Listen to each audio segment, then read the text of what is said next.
Pernahkah kamu merenungi sifat air? Ia tak pernah menolak apapun yang datang, tidak pernah melawan apapun yang menghadangnya. Ketika air mengalir, ia mencari jalan yang paling rendah, seolah-olah merendahkan dirinya di hadapan semesta. Namun, justru dalam kerendahan itu, ia mengukir kekuatan yang tak terbantahkan, melubangi batu karang, menyuburkan tanah, dan memberi kehidupan bagi yang membutuhkan. Air adalah cermin kebajikan yang sempurna. Ia memberi manfaat kepada semua tanpa pamrih, tidak membedakan siapa yang berhak dan siapa yang tidak. Ia hadir di mana-mana, mengalir dengan tenang, namun penuh arti. Dalam Tao Te Ching bab 8, Lao Tzu mengajak kita untuk melihat lebih dalam ke dalam sifat air, untuk menemukan pelajaran hidup yang selama ini mungkin kita abaikan. Di dunia yang penuh ambisi dan hiruk-pikuk ini, kita sering lupa bahwa kebajikan sejati tidak perlu menggemparkan atau mengagumkan. Ia cukup seperti air, rendah hati, lembut, namun tak tergoyahkan. Bukankah hidup seperti ini adalah keinginan kita semua? Hidup yang damai, selaras dengan diri sendiri dan orang lain? Melalui metafora air, Lao Tzu mengungkap rahasia hidup yang mendalam. Bagaimana menciptakan harmoni dalam tempat tinggal, pekerjaan, hubungan, dan tindakan kita.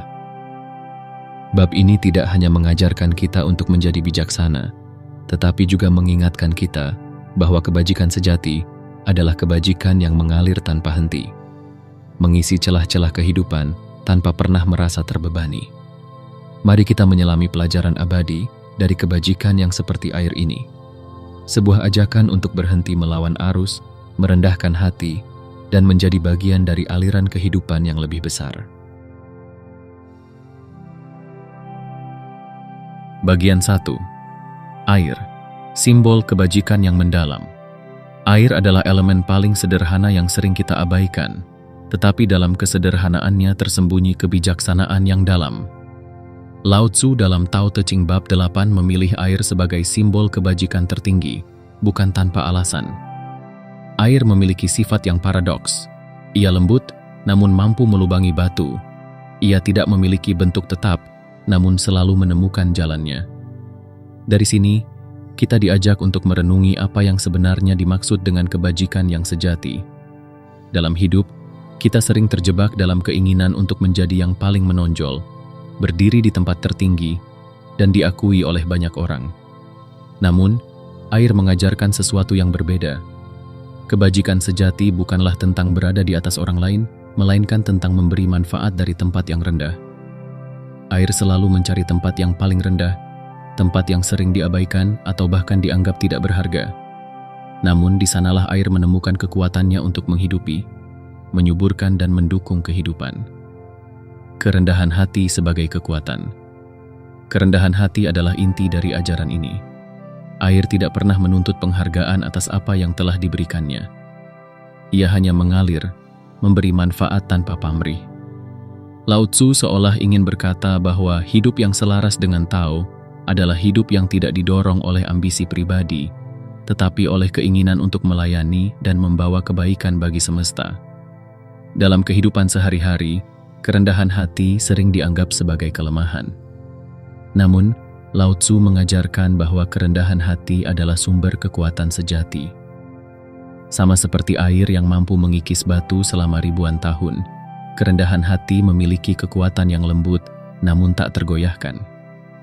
Ketika kita menempatkan diri di tempat yang rendah, kita menjadi lebih fleksibel, lebih terbuka, dan lebih mampu menerima apa yang diberikan kehidupan. Memberi tanpa pamrih. Salah satu ciri utama air adalah sifatnya yang memberi tanpa mengharapkan imbalan.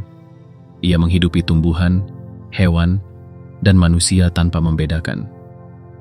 Sifat ini mencerminkan kebajikan tertinggi yang diajarkan oleh Tao, kebaikan yang tulus. Memberi tanpa pamrih bukan berarti kehilangan, melainkan memperkaya. Sama seperti air yang tak pernah habis meskipun terus mengalir, kebaikan yang kita berikan akan selalu kembali kepada kita dalam bentuk yang tak terduga. Bayangkan, bagaimana jika kita menjalani hidup seperti air? tidak perlu menuntut pengakuan atas setiap kebaikan yang kita lakukan, tetapi cukup menikmati proses memberi itu sendiri. Dalam kesederhanaannya, air mengajarkan kita untuk fokus pada apa yang benar-benar penting, memberi, melayani, dan mendukung kehidupan. Fleksibilitas dalam menghadapi kehidupan. Air juga mengajarkan kita tentang fleksibilitas. Ia tidak pernah melawan hambatan yang ditemuinya, tetapi selalu mencari jalan untuk melewatinya. Ketika air menemui batu, ia tidak menghantamnya dengan keras, melainkan mengalir di sekelilingnya. Dalam kehidupan seringkali kita dihadapkan pada situasi yang sulit dan penuh tantangan. Lao Tzu mengajarkan bahwa seperti air, kita harus belajar untuk beradaptasi, menerima, dan mengalir melewati setiap rintangan dengan kelembutan. Fleksibilitas ini bukan berarti menyerah pada keadaan, tetapi memahami bahwa ada banyak jalan menuju tujuan. Dengan bersikap seperti air, kita belajar untuk melepaskan ego, menerima kenyataan, dan tetap maju meskipun dengan cara yang berbeda dari yang kita bayangkan. Refleksi, menjadi seperti air dalam hidup. Bab 8 Tao Te Ching bukan sekadar puisi tentang air, melainkan sebuah ajakan untuk merenung dan mengubah cara pandang kita terhadap hidup. Apakah kita selama ini terlalu sibuk mendaki tempat tertinggi sehingga lupa untuk melihat keindahan di tempat yang rendah? Apakah kita memberi dengan tulus? Ataukah kita memberi untuk mendapatkan sesuatu kembali? Apakah kita cukup fleksibel dalam menghadapi kehidupan?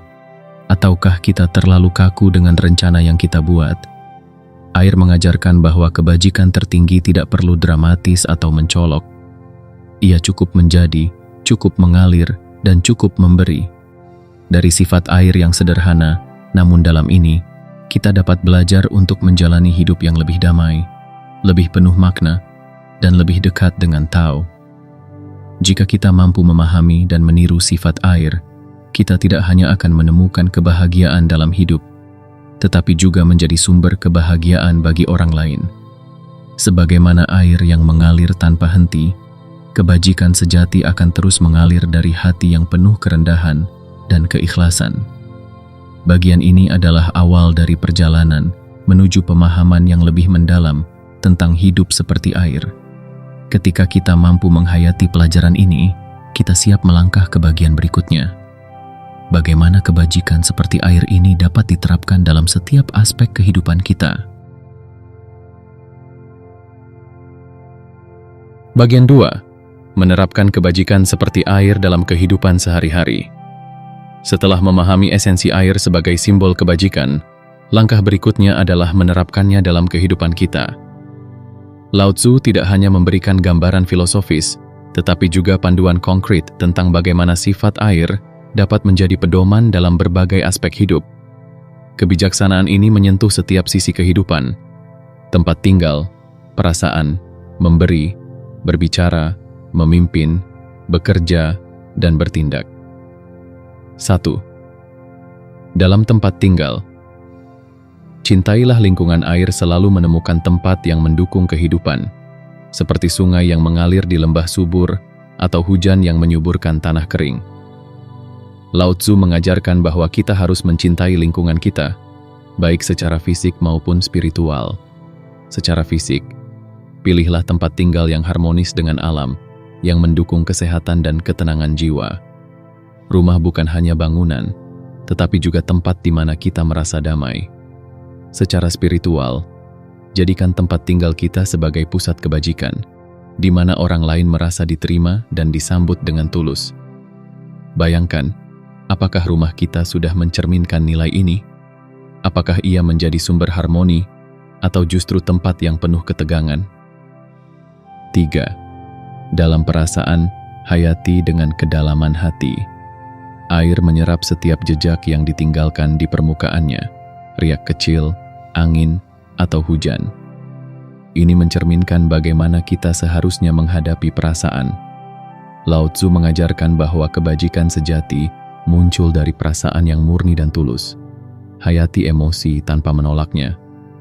Rasa bahagia, sedih, marah, atau kecewa adalah bagian dari aliran kehidupan.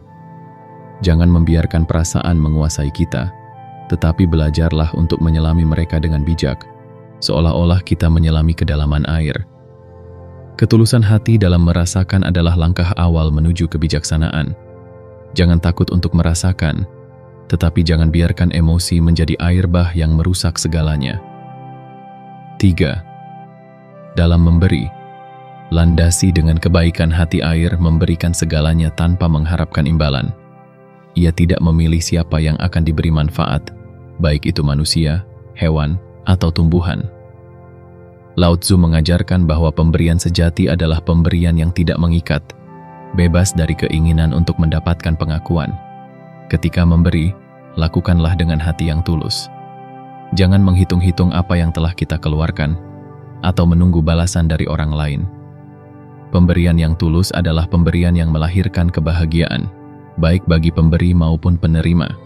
Coba renungkan, apakah kita selama ini memberi dengan niat yang murni, ataukah ada kepentingan tersembunyi di balik pemberian kita?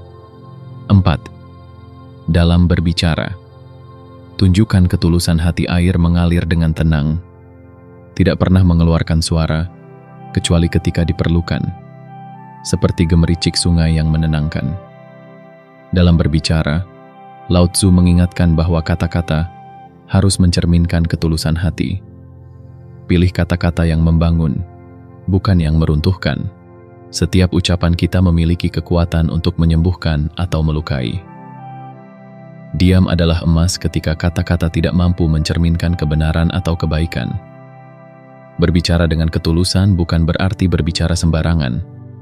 Kita harus memastikan bahwa setiap kata yang keluar dari mulut kita membawa manfaat bukan hanya bagi diri kita, tetapi juga bagi orang lain. 5. Dalam memimpin, ciptakan ketertiban dan ketentraman air tidak pernah memaksakan dirinya untuk menguasai, tetapi ia tetap memiliki kemampuan untuk mengarahkan. Lao Tzu menekankan bahwa pemimpin sejati adalah yang menciptakan ketertiban tanpa memaksakan kekuasaan. Pemimpin yang bijak adalah mereka yang memimpin dengan teladan, bukan dengan paksaan. Seperti air yang mengalir, kepemimpinan yang baik adalah yang fleksibel, namun tegas, mengikuti alur tanpa kehilangan arah. Pikirkan, apakah dalam peran kita sebagai pemimpin, di keluarga, tempat kerja, atau komunitas, kita sudah menciptakan ketentraman dan harmoni? 6. Dalam bekerja, kembangkan keterampilan yang bermanfaat. Air selalu mencari cara untuk memberikan manfaat. Ia menyuburkan tanah, membersihkan kotoran, dan menjadi sumber kehidupan. Dalam bekerja, kita diajak untuk meneladani sifat ini. Pilih pekerjaan yang tidak hanya memenuhi kebutuhan pribadi, tetapi juga memberi dampak positif bagi orang lain. Kembangkan keterampilan yang membawa manfaat jangka panjang, baik bagi diri sendiri maupun masyarakat. Kerja bukan hanya tentang mendapatkan, tetapi juga tentang memberi. Ketika kita bekerja dengan niat yang tulus, hasilnya akan lebih bermakna. 7. Dalam bertindak, pertimbangkan saat yang tepat. Air tidak pernah terburu-buru. Ia mengalir sesuai waktunya, mengikuti alur tanpa melawan. Tindakan kita pun harus mempertimbangkan waktu dan situasi yang tepat. Jangan tergesa-gesa dalam bertindak, tetapi juga jangan menunda-nunda ketika saatnya tiba. Pertimbangkan dampak dari setiap tindakan kita, bukan hanya untuk saat ini, tetapi juga untuk masa depan. Lao Tzu mengajarkan bahwa tindakan yang bijak adalah tindakan yang selaras dengan alam, yang tidak melawan arus kehidupan, tetapi mengalir bersamanya. Refleksi, hidup dalam harmoni dengan kebajikan. Seperti air, setiap aspek kehidupan yang diajarkan Lao Tzu dalam bab ini membawa kita kembali pada inti kebajikan. Hidup selaras dengan Tao, memberi tanpa pamrih, dan bertindak dengan ketulusan. Seperti air yang mengalir tanpa pernah berhenti, kebajikan sejati adalah perjalanan, bukan tujuan. Setelah kita memahami bagaimana kebajikan seperti air ini dapat diterapkan dalam hidup, mari kita melangkah ke bagian selanjutnya. Memahami inti dari kebajikan sejati hidup tanpa niat bersaing. Bagian 3. Kebajikan sejati. Hidup tanpa niat bersaing. Dalam Tao Te Ching bab 8, Lao Tzu menekankan bahwa kebajikan sejati muncul ketika seseorang menjalani hidup tanpa niat bersaing. Hidup tanpa persaingan bukan berarti menyerah pada kehidupan atau pasrah pada keadaan. Sebaliknya, ini adalah sikap keberanian untuk hidup selaras dengan jalannya alam, tanpa terjebak dalam ambisi duniawi yang seringkali membawa ketegangan dan penderitaan. Hidup selaras tanpa konflik. Air menjadi simbol kebajikan tertinggi karena ia tidak pernah melawan aliran. Ia tidak berusaha mendominasi, namun tetap memiliki kekuatan luar biasa. Ketika air bertemu dengan batu besar yang menghalangi jalannya, ia tidak memaksakan diri untuk menghancurkan batu itu. Sebaliknya, air dengan sabar mengalir di sekitarnya. Atau jika perlu, ia menunggu hingga batu itu terkikis perlahan. Hidup tanpa bersaing berarti memahami bahwa setiap orang memiliki jalannya masing-masing. Kita tidak perlu membandingkan diri dengan orang lain, karena keindahan hidup terletak pada keunikan setiap individu. Konflik sering muncul dari keinginan untuk menjadi lebih unggul daripada orang lain. Ketika kita melepaskan kebutuhan untuk bersaing, kita menciptakan ruang untuk harmoni dan kedamaian. Kebebasan dari rasa iri dan ambisi. Salah satu akar dari persaingan adalah rasa iri dan ambisi yang tidak terkendali. Kita sering merasa tidak cukup baik karena membandingkan diri dengan orang lain. Lao Tzu mengajarkan bahwa melepaskan persaingan adalah langkah pertama menuju kebebasan batin. Ketika kita berhenti iri pada kesuksesan orang lain, kita dapat lebih fokus pada perjalanan hidup kita sendiri. Ambisi yang sehat mendorong kita untuk berkembang, tetapi ambisi yang berlebihan seringkali membuat kita kehilangan arah dan lupa menikmati proses. Seperti air yang mengalir dengan tenang, hidup tanpa bersaing adalah tentang menerima alur kehidupan. Jika kita terus-menerus mencoba melawan arus, kita hanya akan lelah dan kecewa. Kerendahan hati sebagai sumber kekuatan. Dalam dunia yang seringkali memuja ambisi dan kesombongan, kerendahan hati adalah tindakan yang revolusioner. Lao Tzu mengajarkan bahwa kebajikan sejati terletak pada kerendahan hati, pada keberanian untuk berada di tempat yang rendah tanpa kehilangan jati diri. Air yang mengalir ke tempat terendah tidak menjadi kurang berarti. Sebaliknya, dari tempat itu ia menjadi sumber kehidupan bagi yang lain. Kerendahan hati bukanlah kelemahan, tetapi kekuatan untuk melihat dunia dengan jernih, tanpa distorsi dari ego atau ambisi. Ketika kita hidup tanpa bersaing, kita membuka diri untuk memahami bahwa kehidupan bukan tentang menang atau kalah, tetapi tentang harmoni. Persaingan dengan diri sendiri. Meski Lao Tzu menganjurkan hidup tanpa bersaing dengan orang lain, ia tidak berarti mengabaikan pertumbuhan pribadi. Sebaliknya, fokus kita harus beralih dari persaingan eksternal ke upaya untuk menjadi versi terbaik dari diri kita sendiri. Persaingan sejati adalah tentang mengalahkan kelemahan diri, mengembangkan kebajikan, dan mendekatkan diri pada Tao. Sama seperti air yang terus mengalir, kita juga harus terus berkembang, belajar, dan beradaptasi tanpa terjebak dalam obsesi untuk menjadi lebih baik dari orang lain. Dunia tanpa persaingan. Bayangkan dunia di mana tidak ada persaingan yang merusak, di mana setiap orang menjalani hidup dengan menerima dan menghargai perjalanan masing-masing. Hidup tanpa persaingan menciptakan kedamaian, baik dalam diri maupun di sekitar kita. Dalam masyarakat, hal ini berarti menciptakan hubungan yang harmonis, bekerja sama alih-alih saling menjatuhkan. Dalam diri sendiri, ini berarti hidup tanpa rasa iri, tanpa tekanan untuk membuktikan nilai kita kepada orang lain. Hidup seperti air berarti mengalir dengan tenang, memberi manfaat kepada semua, tanpa merasa harus menjadi yang paling menonjol. Refleksi. Melepaskan diri dari beban persaingan. Persaingan adalah beban yang seringkali tidak kita sadari. Kita berlomba-lomba untuk mendapatkan pengakuan, kesuksesan, atau kebahagiaan. Namun semakin kita bersaing, semakin kita merasa kehilangan arah. Lao Tzu mengajak kita untuk berhenti, merenung, dan melepaskan diri dari kebutuhan untuk bersaing. Ketika kita mampu hidup tanpa niat bersaing, kita menemukan kebebasan sejati. Kita tidak lagi terjebak dalam siklus iri dan ambisi yang tidak berujung. Sebaliknya, kita menjadi seperti air, tenang, fleksibel, dan penuh manfaat bagi dunia di sekitar kita. Setelah memahami pentingnya hidup tanpa niat bersaing, kita siap melangkah ke bagian berikutnya. Bagaimana fleksibilitas dan adaptasi seperti air dapat membantu kita menjalani kehidupan yang lebih damai dan bermakna. Bagian 4. Fleksibilitas dan adaptasi. Pelajaran dari air. Dalam Tao Te Ching bab 8, Lao Tzu tidak hanya memuji sifat air yang rendah hati dan tanpa pamrih, tetapi juga fleksibilitasnya. Air, meskipun tampak lembut, memiliki kekuatan luar biasa karena kemampuannya untuk beradaptasi dengan lingkungan dan situasi apapun. Fleksibilitas ini menjadi simbol bagaimana kita seharusnya menghadapi tantangan kehidupan, dengan kelenturan, penerimaan, dan keuletan. Fleksibilitas, menyesuaikan diri, tanpa kehilangan jati diri.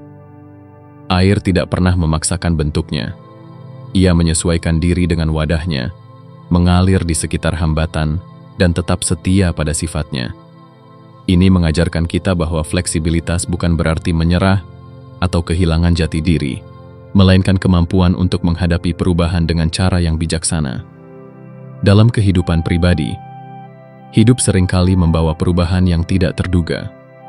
Dengan fleksibilitas seperti air, kita dapat menerima perubahan tanpa perlawanan yang sia-sia. Dalam hubungan sosial, konflik sering muncul karena kita terlalu kaku dalam pandangan atau keinginan kita. Belajar untuk mendengarkan, memahami, dan beradaptasi dengan sudut pandang orang lain adalah bentuk fleksibilitas yang dapat menciptakan harmoni. Adaptasi. Menemukan jalan ketika terhalang air selalu menemukan jalannya, tidak peduli seberapa besar hambatan yang dihadapinya. Ketika dihadang batu, ia mengalir di sekitarnya. Ketika jalan tertutup, ia mencari celah. Ini adalah pelajaran penting tentang bagaimana kita dapat menghadapi rintangan dalam hidup. Jangan melawan hambatan dengan kekerasan, tetapi carilah cara untuk mengatasinya dengan kebijaksanaan. Adaptasi tidak berarti menghindar dari tantangan, tetapi menemukan solusi yang sesuai dengan situasi tanpa merusak harmoni. Ketika kita menghadapi kesulitan, tanyakan pada diri sendiri, apakah kita bersikeras melawan? Ataukah kita bisa belajar untuk mengalir seperti air, menerima situasi, dan bergerak maju? Kekuatan lembut, keteguhan yang tidak tampak. Meskipun lembut, air memiliki kekuatan untuk mengikis batu yang paling keras. Dalam hidup, fleksibilitas dan kelembutan seringkali lebih efektif daripada kekerasan dan paksaan. Ketika kita menghadapi konflik, bersikap lembut dan tenang seringkali lebih menyelesaikan masalah dibandingkan dengan kekerasan atau agresi. Keteguhan yang lembut adalah kemampuan untuk bertahan tanpa harus menunjukkan kekuatan secara eksplisit. Bayangkan bagaimana air yang terus-menerus menetes dapat membuat lubang di batu. Keteguhan ini bukan hasil dari kekuatan, tetapi dari kesabaran dan konsistensi. Melepaskan kontrol, mengikuti aliran kehidupan air, tidak pernah memaksa arah alirannya. Ia mengikuti gravitasi dan jalur alami yang ditentukan oleh lingkungan sekitarnya. Dalam hidup, seringkali kita mencoba mengontrol segalanya, tetapi Lao Tzu mengingatkan bahwa ada kebijaksanaan dalam melepaskan kontrol. Lepaskan kebutuhan untuk mengendalikan setiap aspek kehidupan. Biarkan aliran alami membawa kita ke tempat yang seharusnya. Dengan menerima bahwa tidak semuanya berada di bawah kendali kita, kita dapat menemukan kedamaian dan kebebasan dari kecemasan. Fleksibilitas seperti air berarti menerima bahwa hidup tidak selalu berjalan sesuai rencana, tetapi itu bukan berarti kita kehilangan arah. Justru dalam mengikuti aliran, kita menemukan jalan yang paling sesuai dengan kehendak semesta. Harmoni dalam fleksibilitas bukan hanya tentang bertahan, tetapi juga menciptakan harmoni dengan dunia di sekitar kita. Air mengalir melalui sungai, memberi kehidupan pada tumbuhan dan hewan, tanpa pernah merusak. Fleksibilitas seperti ini adalah tentang menyesuaikan diri dengan kebutuhan lingkungan, dan menciptakan manfaat bersama. Dalam pekerjaan, fleksibilitas memungkinkan kita untuk bekerja sama dengan orang lain, menghormati perbedaan, dan menemukan solusi yang menguntungkan semua pihak. Dalam keluarga, fleksibilitas adalah kunci untuk menciptakan hubungan yang saling mendukung dan penuh cinta. Fleksibilitas tidak berarti menyerah pada tekanan eksternal, tetapi tentang menemukan keseimbangan antara kebutuhan pribadi dan keharmonisan dengan dunia di sekitar kita. Refleksi. Menjadi fleksibel. Tanpa kehilangan arah bab 8 Tao Te Ching, mengajarkan bahwa hidup seperti air adalah hidup yang penuh dengan fleksibilitas dan adaptasi. Ketika kita belajar untuk menyesuaikan diri tanpa kehilangan jati diri, menghadapi hambatan dengan kebijaksanaan, dan melepaskan kebutuhan untuk mengontrol segalanya, kita menemukan kebebasan yang sejati. Air mengajarkan kita bahwa fleksibilitas bukanlah kelemahan, melainkan kekuatan untuk bertahan, berkembang, dan menciptakan harmoni dalam hidup. Dengan menjadi seperti air, kita tidak hanya menghadapi tantangan hidup dengan bijak, tetapi juga menemukan cara untuk mengalir melalui kehidupan dengan damai dan penuh makna. Akhirnya, fleksibilitas membawa kita kembali pada inti ajaran Lao Tzu, bahwa kebijaksanaan sejati adalah tentang hidup selaras dengan Tao, menerima kehidupan sebagaimana adanya, dan memberi manfaat bagi dunia tanpa pamrih. Kini, perjalanan kita dengan kebijaksanaan air mengalir menuju kesimpulan. Bagaimana sifat ini membantu kita mencapai kebahagiaan dan harmoni sejati? Penutup. Mengalir dengan kebajikan. Seperti air hidup adalah perjalanan yang penuh dengan lekukan, hambatan, dan kejutan. Dalam perjalanan ini, Lao Tzu melalui Tao Te Ching bab 8 mengajarkan kita untuk menjadi seperti air, mengalir dengan kebijaksanaan, memberi manfaat tanpa pamrih, dan beradaptasi tanpa kehilangan jati diri. Air tidak pernah memaksa jalannya, namun selalu menemukan tujuannya. Ia rendah hati, selalu menempatkan dirinya di tempat yang terendah, tetapi justru disitulah kekuatannya. Air tidak bersaing, namun dalam kelembutannya, ia mampu mengikis batu yang paling keras. Pelajaran ini mengajarkan bahwa kekuatan sejati tidak terletak pada dominasi, tetapi pada keuletan, kerendahan hati, dan kemampuan untuk memberi. Kehidupan modern seringkali membuat kita lupa akan kebajikan-kebajikan ini. Kita terjebak dalam persaingan, keinginan untuk menonjol, dan ambisi yang tak berujung. Namun, ajaran Lao Tzu mengingatkan kita bahwa kebahagiaan sejati tidak ditemukan dalam pengakuan atau pencapaian, melainkan dalam harmoni dengan diri sendiri, dengan orang lain, dan dengan semesta. Cobalah sejenak untuk berhenti melawan arus. Izinkan diri Anda untuk mengalir dengan kehidupan, menerima apa yang datang, dan memberikan manfaat kepada orang-orang di sekitar Anda. Jadilah seperti air, tenang, fleksibel, dan penuh makna. Dengan memahami dan menerapkan kebijaksanaan ini, kita tidak hanya menjalani hidup yang lebih damai, tetapi juga menjadi sumber kedamaian bagi dunia. Ingatlah, kebajikan sejati adalah seperti air. Ia tidak pernah memaksa, tetapi selalu memberi kehidupan. Mari kita melangkah maju dengan pelajaran ini, mengalir bersama Tao, dan menciptakan harmoni yang abadi. Seperti air yang mengalir tanpa henti, kebajikan yang kita tanamkan akan terus membawa manfaat, melintasi waktu dan tempat, menghidupi segala yang disentuhnya.